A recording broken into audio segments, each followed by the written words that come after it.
بڑی عظمت کی نگاہ سے دیکھتی ہے، اور حقیقت یہ ہے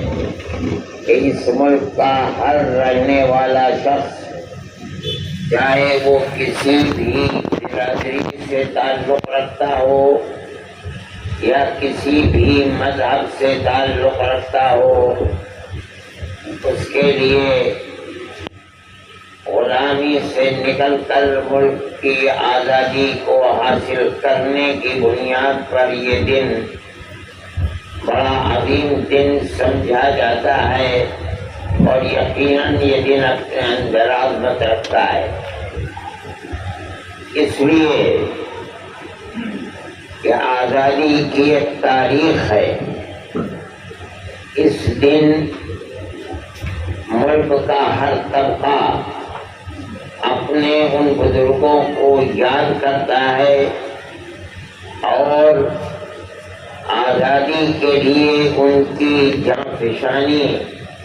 اور مصائب و آلام سے بھری ہوئی زندگی کو ہنستے اور کھیلتے قبول کرنے کے لیے اور آزادی حاصل کرنے کے لیے اپنے ان بزرگوں کی زندگی کو یاد کر کے ان بزرگوں کو آزادی کا ہیرو بتاتا ہے، اور واقعتاً وہ آزادی کے ہیرو تھے۔ ہماری بھی ایک تاریخ ہے، اور ہم یہ سمجھتے ہیں کہ ہماری تاریخ ملک کی آزادی میں سب سے پہلی، ملک کی آزادی کے لیے سب سے پہلی آواز نکالنے والے، سب سے پہلے جاں فشانی کو قبول کرنے والے ان سورماؤں کی تاریخ ہے جن کی مثال آزادی وطن کے سپہ سالاروں کے اندر نہیں ملتی۔ سب سے پہلی آواز آزادی کی نکالنے والے اور ملک کی آزادی کے لیے جہاد آزادی وطن کا نعرہ دینے والے سب سے پہلے علماء ہیں۔ جب ملک کے راجا، مہاراجا اور نوابوں کے اندر بھی یہ ہمت نہیں تھی کہ وہ آزادی وطن کی بات اپنی زبان سے نکال سکیں، انگریز اور ایسٹ انڈیا کمپنی کا تسلط تھا، انہی لوگوں نے آوازیں نکالی ہیں جو مسجد کے رہنے والے اور مدرسوں کے فرش کے اوپر بیٹھ کر قال اللہ قال الرسول کا درس دینے والے تھے۔ کسی کے اندر ہمت نہیں تھی۔ میں یہ بات کہہ رہا ہوں، میں زبان سے نہیں کہہ رہا ہوں، بلکہ تاریخ کو اگر آپ پڑھیں گے تو آپ کو یہ محسوس ہوگا کہ میں جو بات کہہ رہا ہوں وہی بات صحیح ہے۔ یہ صحیح ہے کہ آزادی وطن کے لیے ہر طبقے نے اپنی جان کی قربانی دی ہے، اس میں کوئی شک نہیں، لیکن میں جو بات کہہ رہا ہوں وہ کہہ رہا ہوں کہ سب سے پہلے یہ شعور دینے والے، سب سے پہلے یہ آواز اٹھانے والے کہ اب ملک غلام ہو چکا ہے، اس غلامی کی زنجیروں کو توڑنے کے لیے جہاد آزادی وطن کرنا ہر مسلمان کا فرض ہے۔ اس آواز کو نکالنے والے علماء تھے۔ کسی کے اندر شعور نہیں تھا، لیکن میں کہتا ہوں اپنے ہی طبقے کی بدنصیبی سمجھتا ہوں کہ جس چیز کو ہر عالم دین کو اور ہر طالب علم کو جاننا چاہیے تھا، کوئی طالب علم اس تاریخ کو نہ جانتا ہے اور نہ جاننے کی کوشش کرنا چاہتا ہے۔ ایسٹ انڈیا کمپنی آہستہ آہستہ آئی اور 17ویں صدی کے 17ویں صدی کے آخر تک اس نے ملک کے اندر آہستہ آہستہ اپنے پنجوں کو جما لیا اور 1799 کے اندر سلطان ٹیپو شہید رحمت اللہ علیہ کو سرنگا پٹنم میں شہید کر دیا گیا۔ ہندوستان کے راجا مہاراجا بہت تھے، لیکن جس کو انگریز اپنے لیے کانٹا سمجھتا تھا وہ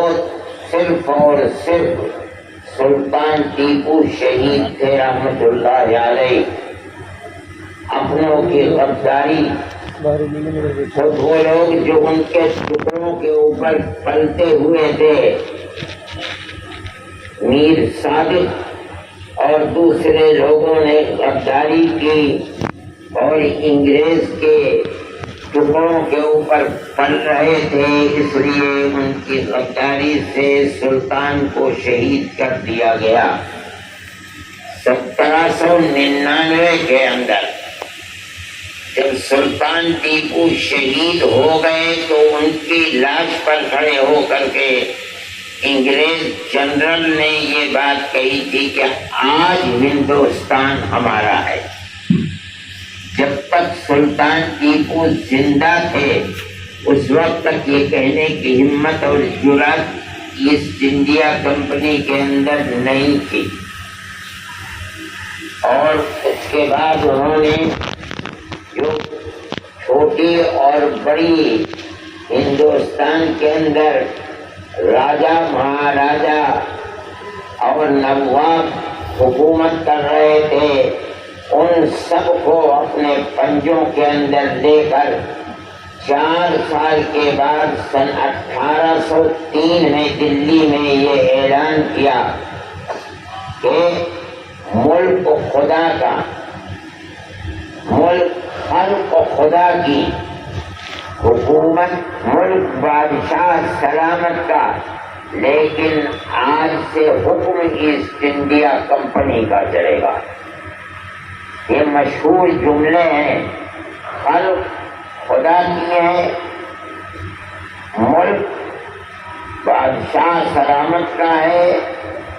شاہ عالم کا دور تھا، لیکن حکم آج سے ایسٹ انڈیا کمپنی کا چلے گا۔ یہ سب سے پہلا اعلان تھا۔ اس اعلان پر کسی نے دھیان نہیں دیا۔ مدرسوں میں زندگی گزارنے والا ایک عالم دین جو اس وقت اپنے ہمعصروں کے اندر سب سے بڑا عالم دین سمجھا جاتا تھا، اور حضرت شاہ ولی اللہ صاحب محدث دہلوی کے سپوت حضرت شاہ عبد العزیز صاحب رحمت اللہ علیہ کھڑے ہوئے، اور انہوں نے سب سے پہلے یہ اعلان کیا ہے کہ آج ہمارا ملک غلام ہو گیا اور اس ملک کو آزاد کرانے کے لیے جہاد کرنا ہر مسلمان کا فرض ہے۔ یہ سب سے پہلی آواز تھی، کسی کے اندر ہمت نہیں تھی کہ یہ آواز کرتا اور لگاتا کہ ملک غلام ہو گیا، اس کو غلامی سے آزاد کرانا ہمارا فرض ہے۔ کوئی کہنے والا نہیں تھا۔ اگر تھا تو شاہ عبد العزیز صاحب محدث دہلوی تھے۔ یہ چیز تاریخوں میں زندہ ہے، لیکن مسلمان دوسروں کو یہ کہتا ہے کہ انہوں نے ہماری تاریخ کو مٹا دیا، لیکن سوال ہے کہ مسلمان نے کہاں اپنی تاریخ کو زندہ رکھا ہے؟ نہ مدرسوں میں پڑھائی جاتی ہے، نہ پڑھنے والے پڑھتے ہیں، نہ کسی کو شوق ہے، نہ کوئی جانتا ہے۔ حضرت شاہ عبد العزیز صاحب محدث دہلوی کے یہ کلمات اللہ کے یہاں مقبول ہوئے، اور انہوں نے جہاد کی تیاری کی، اور انگریز نے ان کو اس کی سزا دینے کی تیاری کی۔ ان کے مدرسے کو دفن کر دیا گیا دلی کے اندر. ابھی چند سال ہوئے وہ مدرسہ خدائی کے اندر آیا، مگر وہ ہندوستان کی بری سیاست کی نظر ہو کر کے پھر برباد ہو گیا. حالانکہ اس مدرسے کے باقیات آزادی ہند کی در حقیقت ایک نشانی تھے، اسے آزاد رہنا چاہیے تھا، چاہے اس کی پرانی در و دیوار ہی زندہ رہتی، لیکن یہ ایک نشانی ہوتی کہ یہ ہیں وہ آثار جہاں سے ہندوستان کی آزادی کی آواز نکلی تھی. یہ واقعہ سن 1803 کا ہے. حضرت شاہ عبدالعزیز صاحب کی جائیداد اور مدرسے کو فروخت کر دیا گیا، مدرسے کو دفن کر دیا گیا، ان کو دلی سے نکال دیا گیا، ان کو جسم کے اوپر چھپکلی کا لیپ کرا دیا گیا. لوگ کہتے ہیں کہ وہ برس کے بیمار ہو گئے، لیکن جو آواز ان کی زبان سے نکلی تھی آزادی وطن کی، ایک قدم وہ مرد مومن پیچھے نہیں ہٹا. یہ تاریخ ہے مسلمان کی، ہماری تاریخ ہے.